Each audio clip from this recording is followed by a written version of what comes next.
Good morning, everybody. How y'all doing?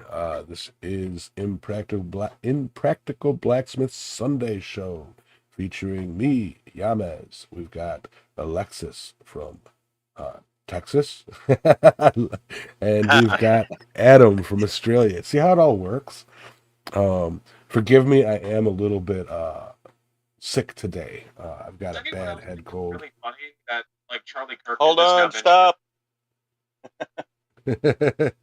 What is up, Trail Dust? John Burnell, Speargrass Forge, Ben Toombs, Robert Lonis. Sorry, I'm starting to drool already.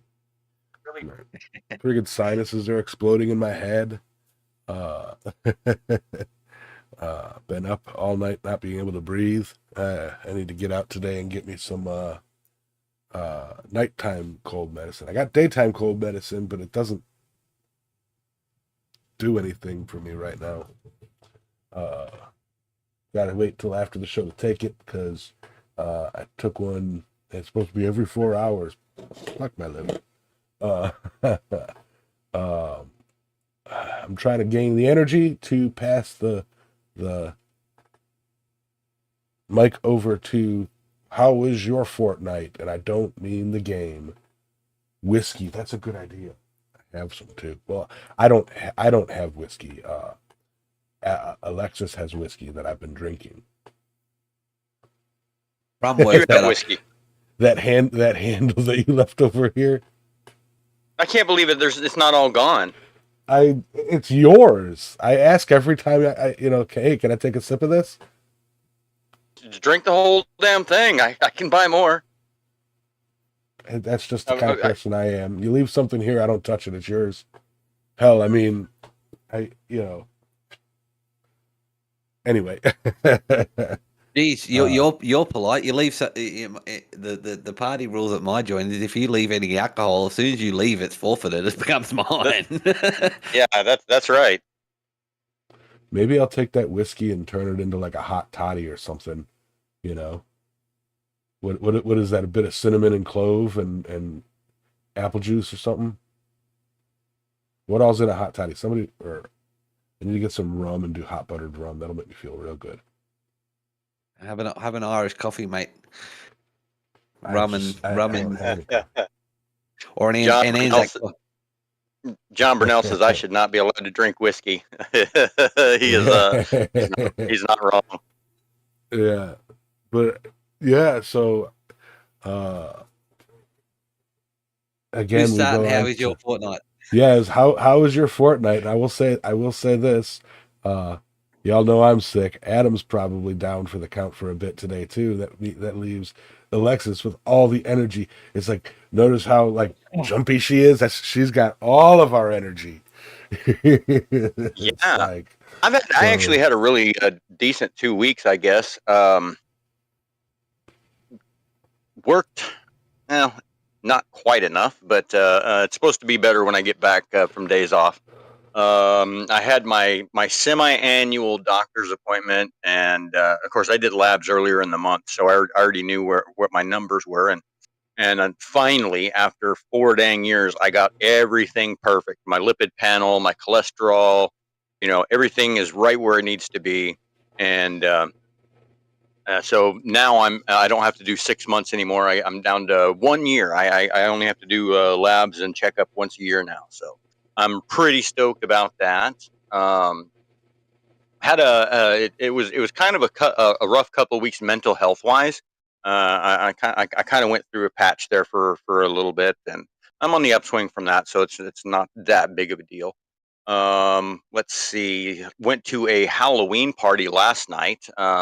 Put together a costume from some bits and bobs that I've had laying around for certain activities, and bits of a Halloween costume that I bought 3 years ago that I never wound up wearing.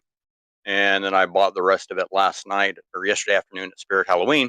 And so I went to a costume contest slash concert slash Halloween party at a pub, a local pub down here, and had a really good time. Of course, there's no way I was going to enter the costume contest because social anxiety. I'm not doing that shit.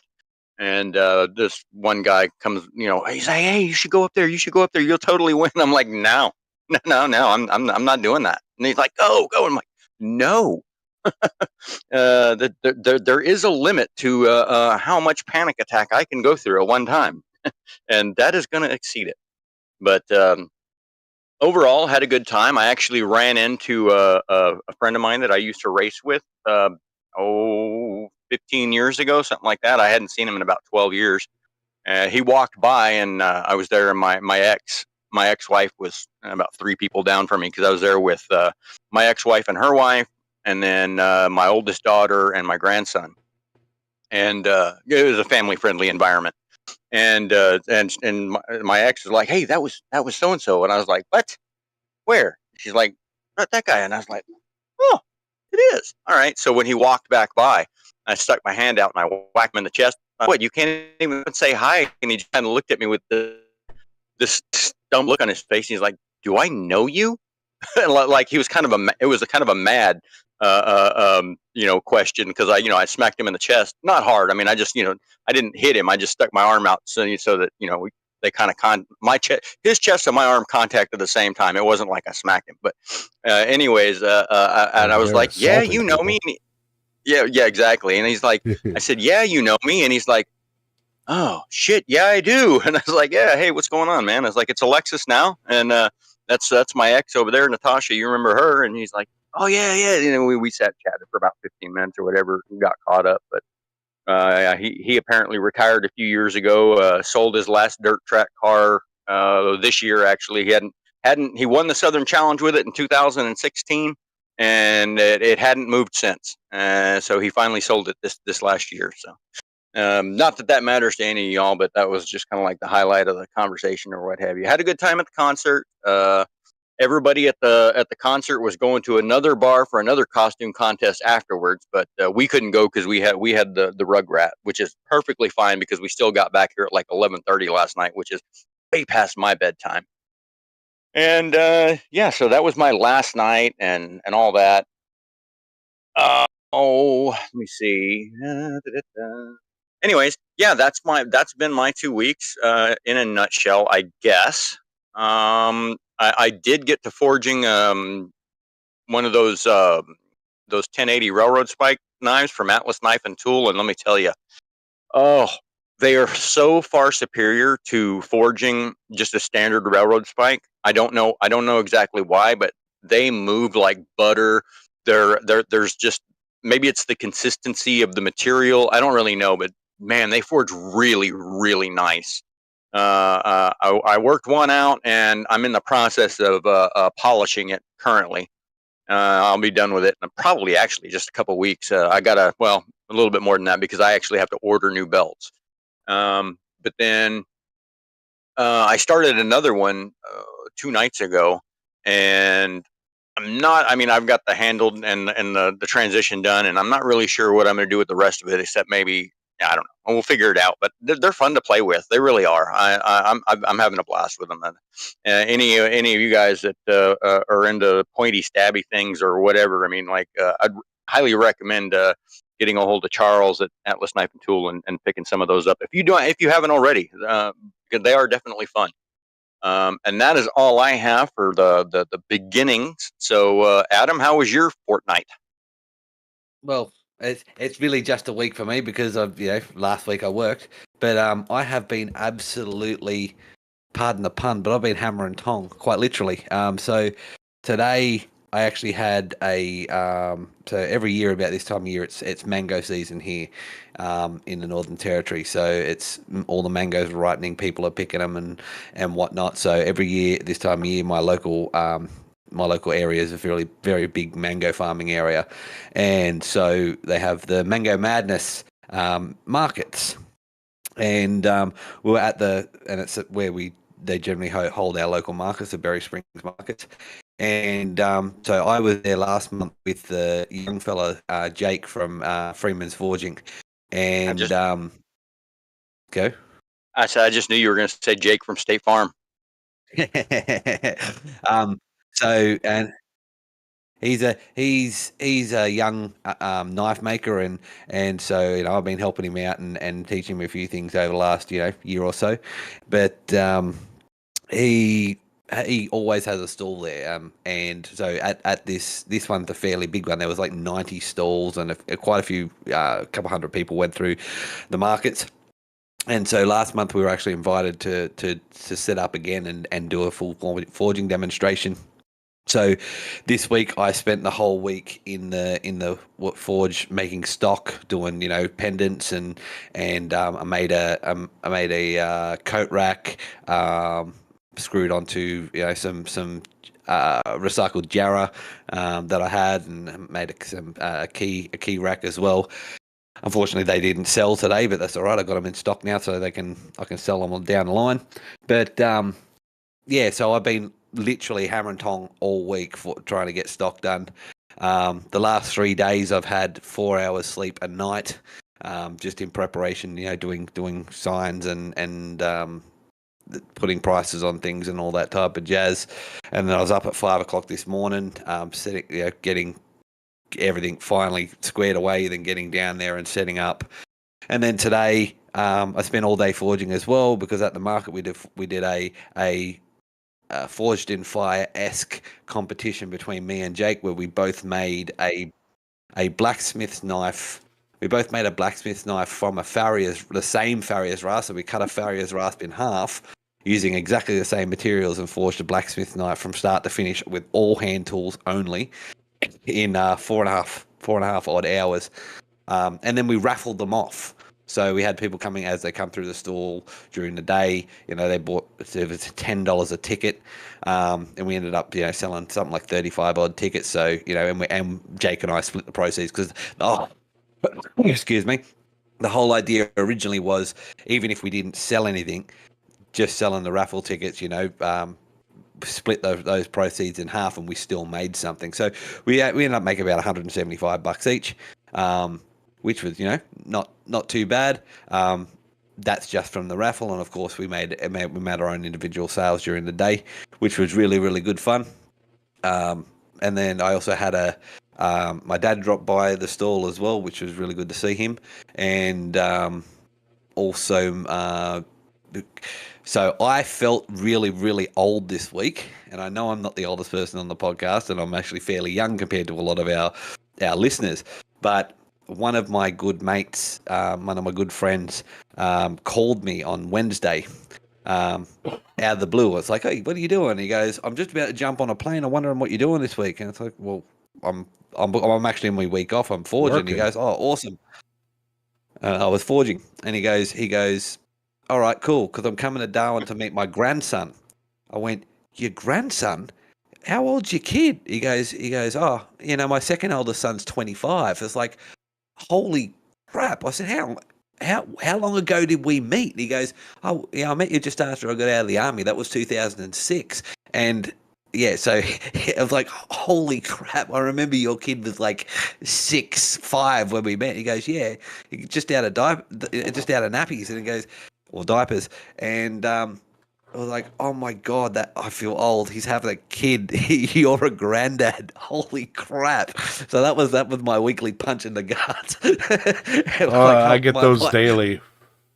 Yeah, my mates are having grandkids. That's like I know Alexis has grandchildren and stuff like that, but like my people that I used to party with are now having grandkids, and it's like, this is really, really a big slap in the face. It's like, so yeah, that was why screw you for the week. But so he came to the markets and brought his son and his grandson to watch me forging, because his son works with troubled youths, and his son has the idea of maybe setting up a bit of a program where I do some forging with some of those teenagers, just to give them something, because he does carpentry with them, and give them another outlet for creative energy use, something healthy and something creative and something constructive, which I thought was a really good idea. So we had a good chat after the market, and then we had a few drinks, and we drank probably a bit too much rum.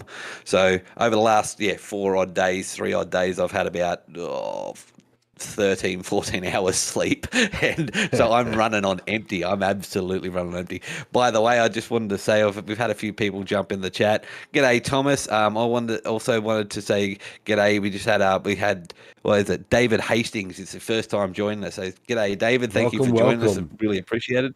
Yeah, also wanted we to are say hi live.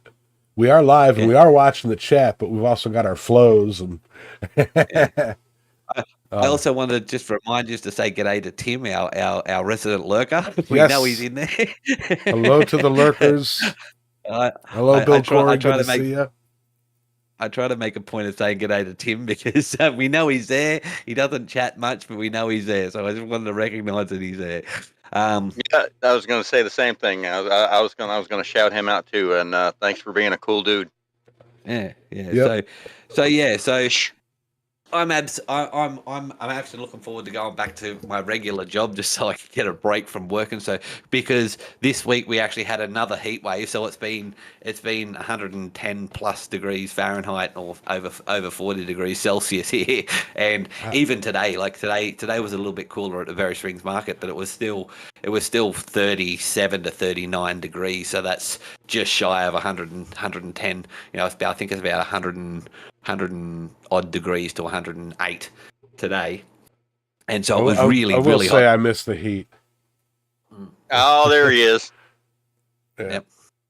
Hey Tim. It was a little bit hot, and people kept coming up to me saying, they go, oh, it must be hotter in there. I said, well, it's about because I had a gazebo up, and it's about 10 degrees hotter in here than it is out there. So I step outside to cool off, and they went, you're crazy. I said, well, I've got blacksmithing friends all over the world that say I'm crazy. And I go, I don't disagree with them.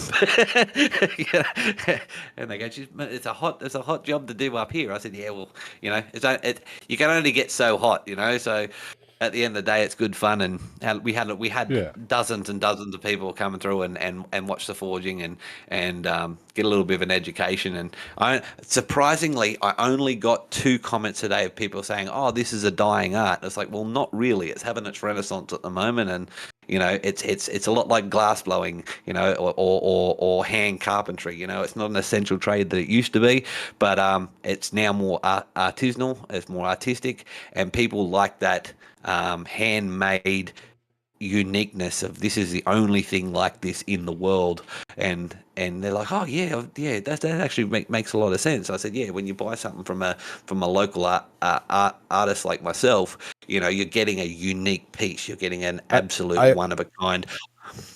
I always say that when you buy a handmade item, whether it's blacksmithing or any crafts person who takes raw materials and turns it into something, you're not just buying the product, okay?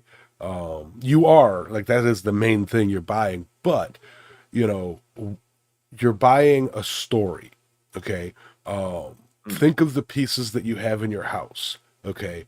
Think of the all the items that you have in your house. Your coffee table, did you buy that at Walmart? What's its story? It was created in a factory, put on a shelf, and it sat there until you bought it. Or if you have a custom made or a hand, like you contacted a furniture maker and had them make you a coffee table, you bought a story. Yeah, I contacted Mark and he told him what I needed, and he picked the best wood, and and he spent the time running it through its paces and building it. Same thing with blacksmithing. It's like, hey, this bottle opener, this knife, this wall art. It's like like these 2 pieces of wall art, right? This one right here I bought at Big Lots for $15. These 2 pieces were gifts to me from John Coffey. As much as I've got 2 dock scenes, and everybody knows that I love the water. These 2 are my favorites, because they've got a story behind them. So when you're buying something handmade, you're buying the story, and you're providing a path for a skilled craftsman, to continue creating. If nobody buys handmade, then it doesn't make sense build handmade, if that makes sense, you know. Yeah, So and as I explained to them, it's also you know, like I had a couple people buy some Mjolnir pendants today, and as I explained to one person, like, sure, I've got 10 Mjolnir pendants forged out, but if you look at them side by side, each one is unique. Yes, they're all Mjolnir pendants, but there's no other pendant in the world like that one.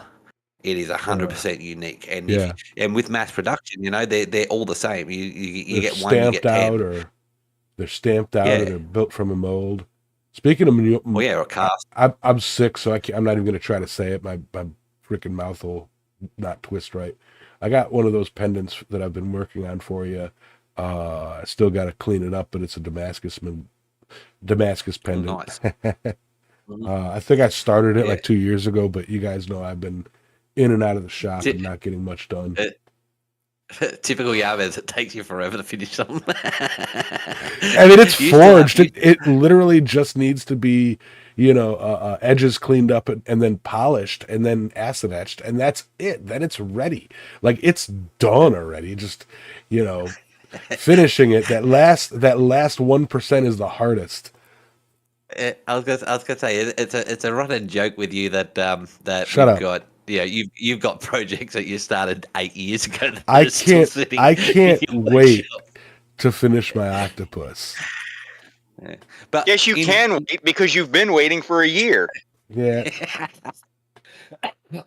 in other news, I finally got the concrete quoted for my workshop, and so I've got to do a little bit of work on the foundations.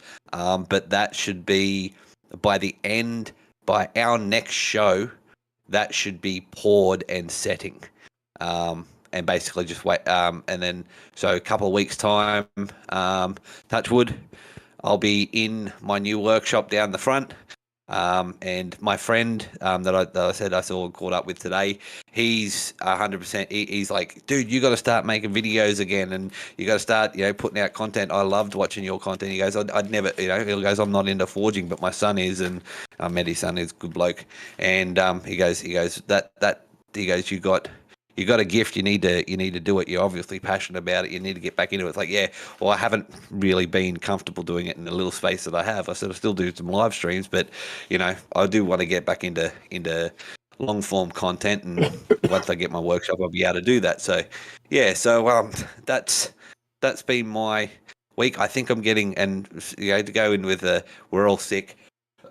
I have I've had since I was 16. I have a long-term illness called Barmer Forest, which, of those of you that know about Ross River or dengue fever, it's kind of their little brother. So it's a viral arthritis, and because it always flares up when I'm run down, and because I've been so on the go for the last month or so, either with the tractor or this week with forging and having so little sleep, my body's starting to go nope, and I can feel it in my knees and my ankles and my fingers and wrists that I'm starting to get. I think I might be starting to get a flare up, which is going to be really, really fun because it means I'm going to be exhausted for the next couple of weeks. But got to push through. I've got things to do. I've got too much going on. I can't stop because the wet season's coming and the rainy season's coming. And once that happens, I won't get anything done if I don't get it done beforehand. So, particularly with this workshop, I've got to get that stuff done so I can get the concrete truck in there before the wet season starts, because as soon as it starts raining in earnest, there's nothing going in there. The truck will get bogged. So Speaking of weather for you, I was watching long-term weather forecast or long-term weather stuff, and supposedly end of this year or some point early next year, we're going to be switching to La Nina, which will swing things a bit different. So, is you guys are switching to La Nina. When you guys no, are in La Nina, I believe we're in El Nino. No, it's a global thing with the equatorial. I can't think of the name. I just watched a video on it the other day. Yeah, it's a global thing. It's Yeah, it's an 8-year foggy. cycle. You go through like three. I'd studied it in high school. It's an 8-year cycle, so it's about 3-ish years of El Nino, then a neutral-ish year, and then 3-ish years of La La Nina, and Nina. then a neutral-ish. Yeah, and then so it goes. You get 3 drier years, then a neutral year, then 3 wetter years, and a neutral year. So yeah, Yeah. and that's tracked through. That's tracked true for most of my life here in the tropics, anyway. So Yeah. yeah, Those of us who have lived or live near the tropics really the El Nino La Nina or El Nino La Nina effects are kind of pronounced. yeah. But yeah, not to side rail. It fascinates me, is that you can correctly pronounce the N in Nino, but not in Nina. You're like Nino and Nina. Because it's See, the Nina, the Pinta, the Santa Marina. and I'm just lazy. I'm just Aussie. If you notice, I said El Nino and El Nina. I've got a video somewhere yeah, of trying to teach an Australian how to pronounce no, and it didn't work out. Oh no! No. We don't all say it like that. Okay, I do. But that video and is you so guys have heard accurate. me. I've said no. It's No. one freaking syllable. How are you going to stretch that out into a 16-syllable word? try and say it with your mouth closed. That's why, or your teeth closed. That's what Because she we got to said. stop the flies getting in. You see.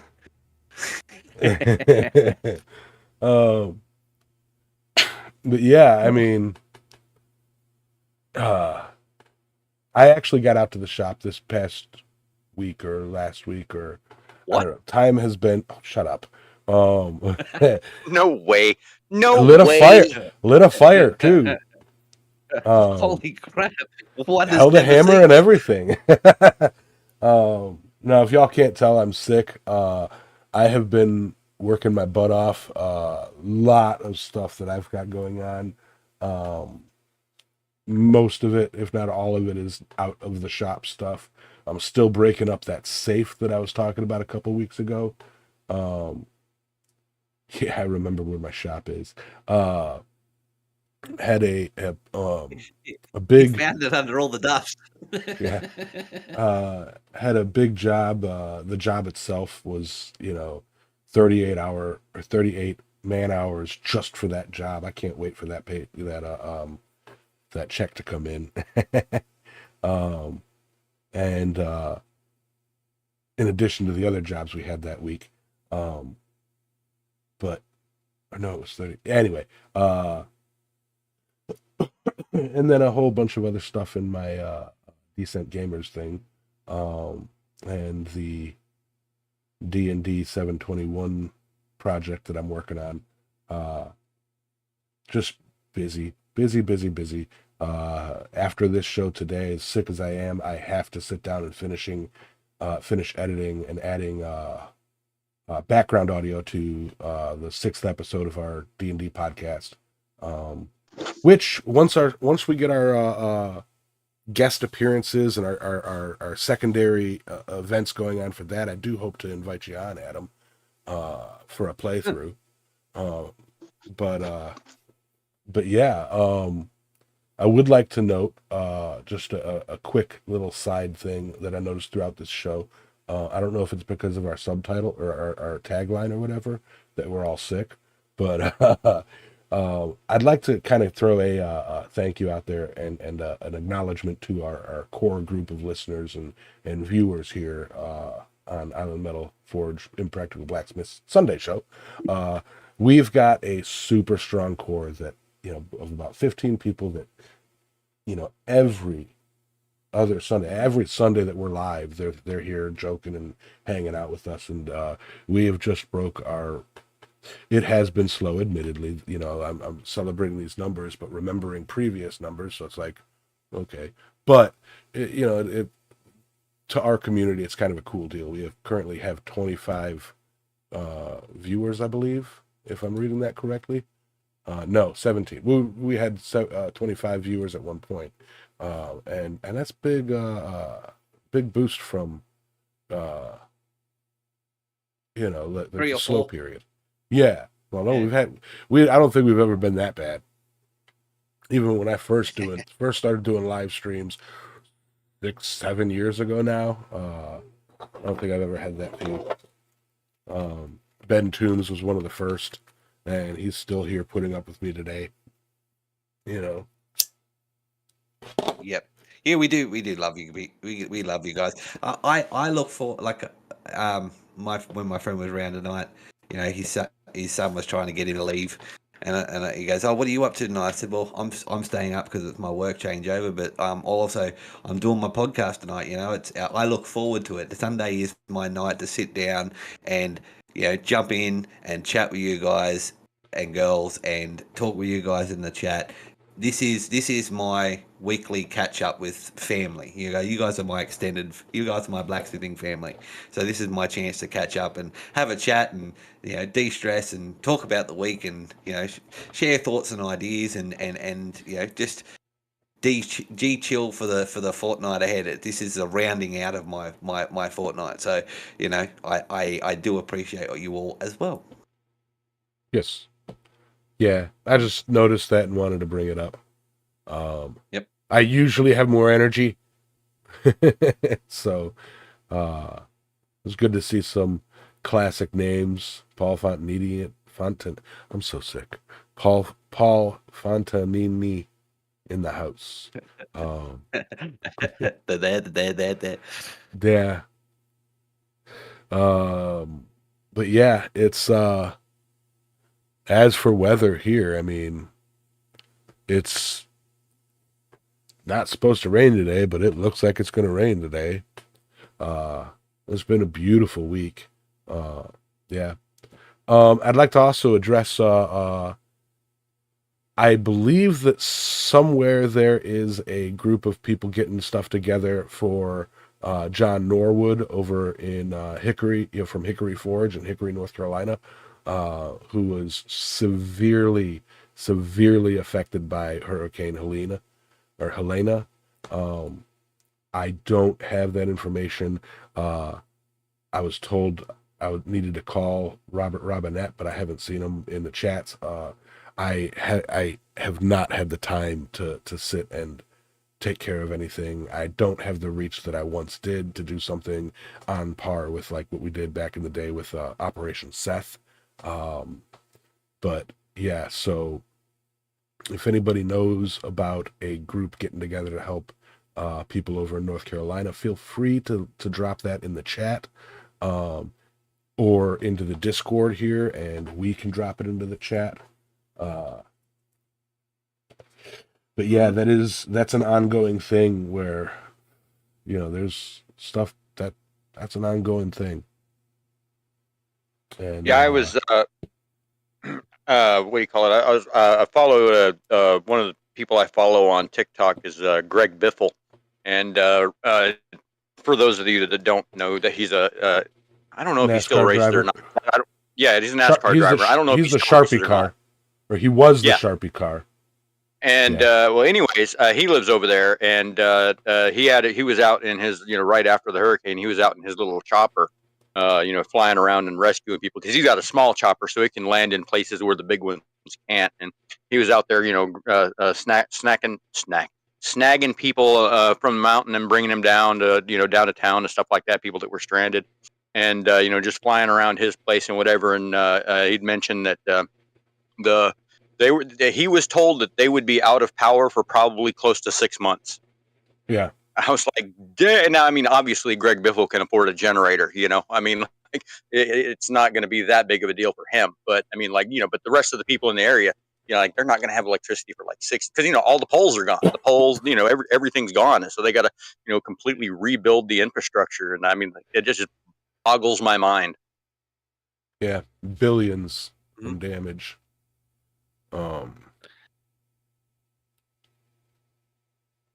I'm watching the numbers tick up and down on how many people are watching, so it's funny.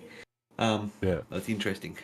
yeah, no, my thoughts and prayers definitely go out to the people that have been affected. Living in a tropical area that's subject to cyclones, I understand, or hurricanes, as you guys put it, they spin the other way. But I understand the not only the tragedy but the struggle of the aftermath. Oh The yeah. cleanup, the months of cleanup. I mean, I remember. It wasn't Yasi. It was I think it was Gregory, Cyclone Gregory, that came through Darwin, and it was only a Category 2, and so we didn't have any major loss of life or anything like that.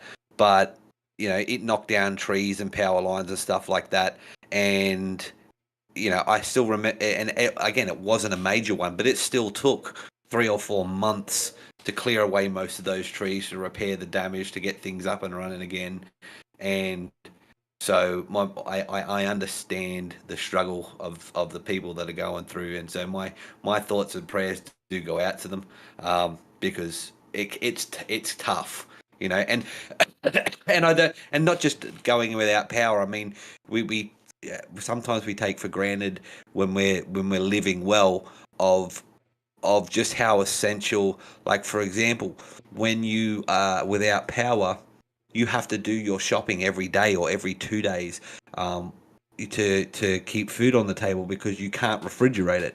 You can't make a meal and keep it in the fridge and eat leftovers. Everything's got to be consumed relatively quickly. You can't store anything. And that's or you get long life containers like canned goods and whatnot. But even then, they have to be consumed. Once you open them, they've got to be consumed straight away, as after you've cooked them as well. A simple pleasure like a hot water shower, a hot shower, particularly as you guys are going into winter, that is, that requires power, or at least you have to have the ability to build a wood burning, um, or coal burning or something like, or gas burning, heater. So something as simple as a hot shower is not something that's going to be happening for these people for months. So a lot of those, what quote unquote small luxuries that a lot of people take for granted, are aren't happening. And I mean, if we look back to what happened in Texas last year, where they had that unseasonal cold weather, that ridiculously cold weather, and you've got now people in the northern states that won't have power, that are now looking down the barrel of colder temperatures, without hot water, without heating, without central heating, without those what we consider essentials, because they don't have power, they don't have the infrastructure at the moment. So I understand their struggles, and even something as simple as clean water. When the power's out, getting hold of this, pumps don't work. So if those people that might be semi-rural, that might rely on well water, and so that they don't have the access to that, so that becomes an expense, or that becomes a challenge as well. So keep your hearts and minds open for those people that are going through those struggles, and will be going through those struggles for the next foreseeable future, because they've got to practically rebuild what they've lost. Yep. And on a side note to that, and this is not anything other than just simply stating, with all of that, it kind of shows the importance of, even if you don't use them all the time, it is extremely useful having a set of skills that can allow you to build a a heating system, or a cooling system, and have stuff like that prepared and ready in case you need it. So And being able. that's a fair point. I mean, that's a fair point there, Yamez. I know when like for instance, when we had Snowmageddon, that was the big problem down here. Is nobody was prepared. Nobody. I mean, that something like that has never happened here. We've never been that cold for that long, and I mean, a lot of people died. And I mean, like I was lucky that I had a truck I could live in for 7 days, and it's like, how do I make coffee? Well, I'll go, up the forge and set up 2 fire bricks and set up a pot of water on top of the over the dragon's breath, and boil myself some water on the forge. So that was a good time. Hold Yeah. on, shit. Yeah, we're buffering a bit here and there, Yep. I saw that too. I thought it was just me.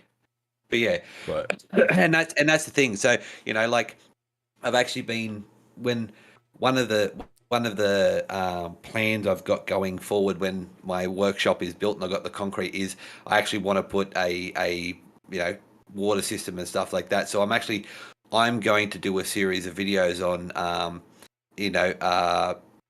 quote unquote self sufficiency for that workshop. So I've got a couple. I'll be putting a couple of IBCs, international bulk containers, on top of one of the shipping containers that I'll be moving down there as my water supply, because that's 2,000 litres.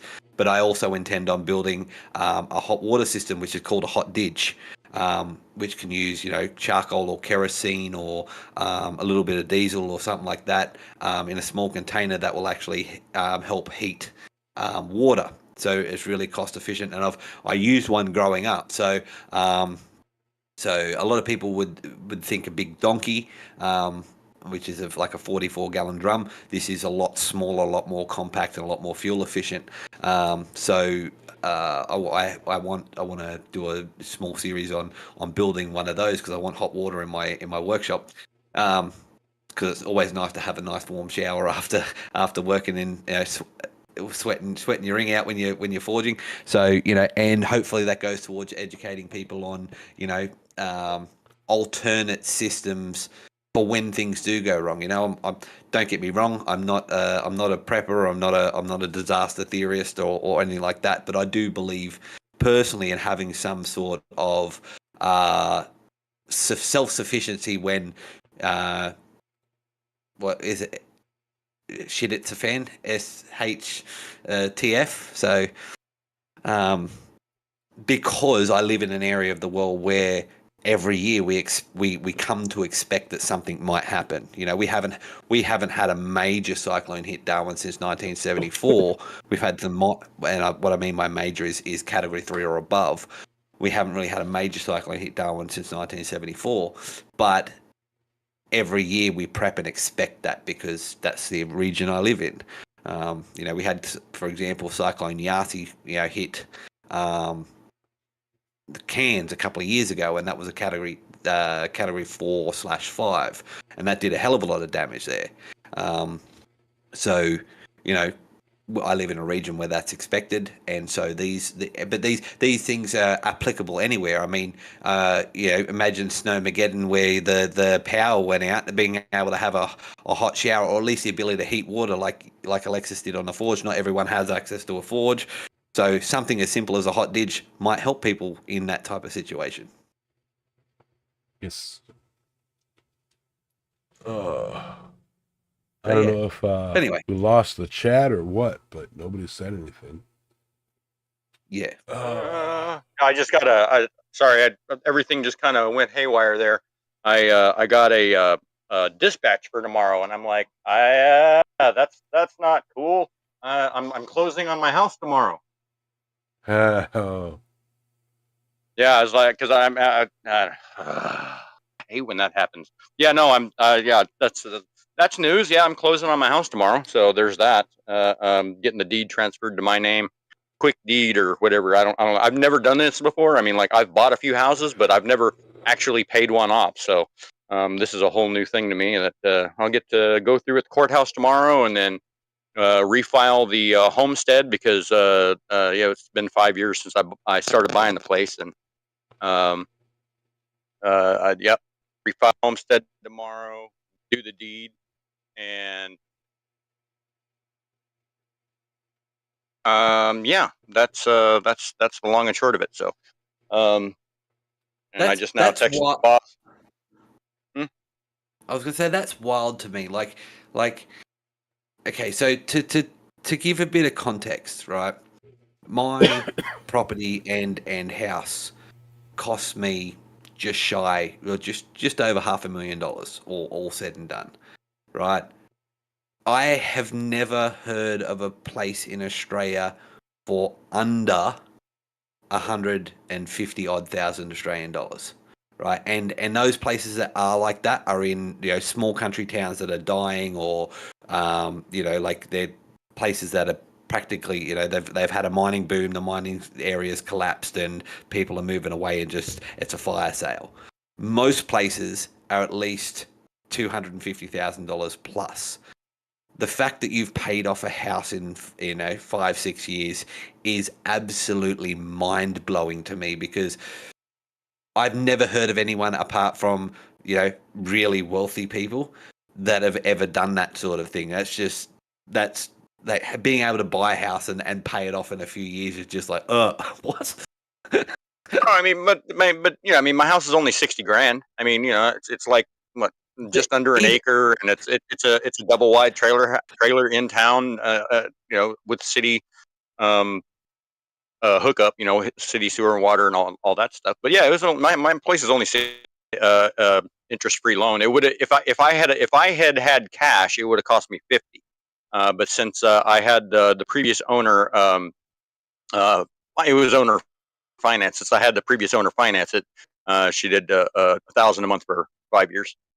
Yeah, but I think, but that's still like my mortgage, right? Is five. Hang on, for $550 a week, so $2,000 a month, or $2,200 a month, and so like your even adjusting for price differences of the Australian dollar versus US dollar price differences, right? $60,000. That's still what, maybe $100,000, $90,000 Australian. That's staggering, right? Yeah. Like that's wow, just unheard of, Well, I mean, and to be fair, I mean, like, I live in small town Texas, where, I mean, and don't get me wrong, I mean, like, I got a friend in Louisiana that bought his place for $5 grand. My mother-in-law across town, she bought her house for, I think, 7,000. And then, I mean, and it was a rundown house, and that was 20 years ago. But she wound up actually getting her house replaced by Habitat for Humanity when they came through here. They built probably about 30 or 40 homes here 20 years ago. But so, like, real estate where I'm at is fairly cheap, and I mean, I know people. I work with people that have pickups that cost 3 times what my house cost. So, like, the original price on this, if I paid cash, was going to be $50,000. I literally have a coworker that does the same thing I do, who has a pickup, a 1-ton Chevrolet, that's going to cost him $157,000 by the time it's paid off. And it's just like, what? That's retarded. But hey, each their own. If you want to spend that much on a vehicle, I can't even imagine. I mean, like, that's a $3,000 a month payment. I mean, just like, whoa. Yeah, but I mean, like in Australia, the biggest purchase most people ever make is a home, right? But that's what I'm saying, because the average is $250,000, $250,000. That's across Australia. Doesn't matter where you go. That's the average price. Most depending on where you are. Like here in Darwin, the average house price is generally $350,000 plus. So, and that's on a quarter acre block in town, if you get a quarter acre. So, like hearing about properties that cost less than a car. Put it this way: your house, my car is 1/3 the price of your house, and that's 20 grand. So, well, probably slightly less because of the dollar difference, but just putting it in simple terms. So that's absolutely, like, mind-blowing to me, that not that it's like that everywhere in the US. I understand different places cost different things and all that type of stuff, but still, just that difference in value of things is just amazing to me. It's staggering. Right. And I mean, and to be fair, Eric yeah, called it. I've got I paid 60 for it. I've got I think my appraisal is 127 or something like that. If this place was in Southern California, just on the outskirts of one of the bigger towns or suburbs or something like that, I mean, this would easily be even with this crappy old shop and the fact that it's a 30-year-old mobile home or whatever, it would still be like, I don't know, $500,000-$600,000 place just because of the size of the land that I'm on, which isn't that big until you have to push mow it. It does. I mean, it's not. It's it's just under an acre. But yeah, when my daughter has to push mow it, and yeah, not me. Y'all need a zero turn. Well, I don't know if we need one. It doesn't really matter, but we have a couple of those cheap, the cheap red ones that are like $1,000 or whatever. I can't remember what they're with Troy built or something like that. Yeah, but they don't. They're both broke down. One of them belonged to my ex-wife. She drove it over here and helped my daughter mow, and it broke down while it was here, and it's been here for 5 years. And then the other one came from my son-in-law. His dad dropped it off, and the only thing that didn't work on it at the time was the mower deck. It would throw the belt every time you tried to engage the mower deck. And I was like, that's no problem. I understand what that is. I can fix that. But then, yeah, my grandson got a hold of it and started unplugging all the wires, lost the key. And it wound up being trash as well. So, yeah, maybe one of these days I'll buy another new mower. But for now, there's two fairly new push mowers out there, and my daughter can get her exercise in. An acre's good exercise. I grew up doing that. Mm-hmm. Builds strong leg muscles. We got a little particularly if it's relatively flat. I do need a push mower for the ditch banks, but oh man, I'm fading fast, guys. Yep, I was going to say it's getting to that time anyway, so we could probably wrap up and give our final thoughts and allow everyone to get on with their day. Yeah, sure. I'll go first. My final thoughts. It helps to be prepared for a worst case scenario.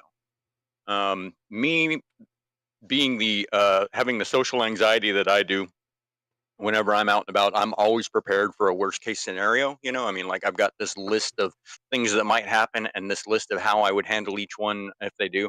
Well, the same thing kind of applies to natural disasters, like with what's going on in North Carolina. You can't really prepare for what happened there because that's, it's kind of like Snowmageddon here. It's just some shit that doesn't happen. How do you prepare for, everything not existing anymore? But having an idea of, okay, what would I do if this happened? It kind of gets you pointed in the right direction after the fact. So if you think about those things, like what if I wake up in the middle of the night and my house is on fire, and by the time the fire department gets here, everything's gone. What are you going to do? How would what do you know where you would go? Do you know who you would call for some place to stay? Things like that are just things you don't necessarily have to write it all down, but it helps if in your head you've kind of got an idea. Okay, if everything went sideways, this is what I need to do. This is how I need to be prepared. And I talked about this slightly 2 weeks ago when I popped in there, and I thought the stream was already over, and I thought I was in the after show, and turns out I was in the last 10 minutes of the stream, and I didn't even know it until after the fact. But in any case, being prepared is really important, and also. Right now, the weather is absolutely amazing for foraging. If you're in the United States right now, it's like it doesn't matter if you're a northerner or a southerner. It's not too cold up north and it's not too hot down south, and so we're right in that window where you can just kind of comfortably get out there and light a fire and not kill yourself. So I encourage each of you to get out there, light a fire, just build something, even if you're just gonna just twist up some nonsense, and just let some creativity flow out of your fingertips, because right now is the time to do it, and not sweat your whatsits off or freeze them off. So that's all I got really. Get out your shop, have a good time. And y'all have a great fortnight, and I'll see you again in 2 weeks. Alrighty. So my final thoughts are just wanted to reiterate my appreciation for all of you guys. Thank you very much for joining us week in, week out. It's a good thing it warms my heart every time I get to have a chat with you and share this part of my day or this, bits of my week with you guys, and we have some interesting conversations. And I want every single one of you to remember to show that appreciation for your fellow people. Be that the close people in your life. It sounds like a cliche, but it really doesn't cost anything to be nice. You don't to at least be polite. You don't always have to be nice, but being polite to people is, I think, something that's becoming less and less common. A lot of people are so caught up with just doing their own thing and getting their own way. It's a very, very much becoming and this is true going back through the centuries as well. It's the same thing as, young people don't want to work. That's been said for the last 150 years that I'm aware of. But, there's a lot more people that are wouldn't say more selfish, but more me focused, and just taking a minute to be a bit more polite and give a smile and say how you're going, and I hope you have a good day to that person that might not otherwise get those nice words, depending on the industry they work in or who they're around, because you guys light up my fortnight and having a chat to you guys and girls, Because I'm an electrician. and yeah, which means we know you don't sweep the floors. But yeah, catching up with you guys is a highlight. Share that appreciation for the little things. We all know that there are people out there at the moment that don't have access to those little things. And appreciate those that you do have them, and show a little bit of kindness and a little bit of politeness to people that may cross your path going forward this week or fortnight. And on that note, I look forward to being able to chat with you in 2 weeks' time, in a fortnight, when we have our next episode. So thank you very much, and I will speak to you all later. Yames, your turn. I need to get medicine. What's been said. Thank y'all for showing support all these years. We'll keep going, and you'll keep listening, and you'll like it. Or else. Or else. Yeah, it's have fun. With whatever you're doing, make sure you're having fun doing it. That's not to say don't do things that aren't fun, but if you're doing something you don't want to do, have fun doing it. Screw it. But yes, I'm so tired. I don't have the energy for a big send off like I do each week. So I apologize to you guys for not being bright eyed and bushy tailed. Maybe in 2 weeks I'll be good to go. But with all that, y'all have a fun time, and we'll catch you next time. Bye.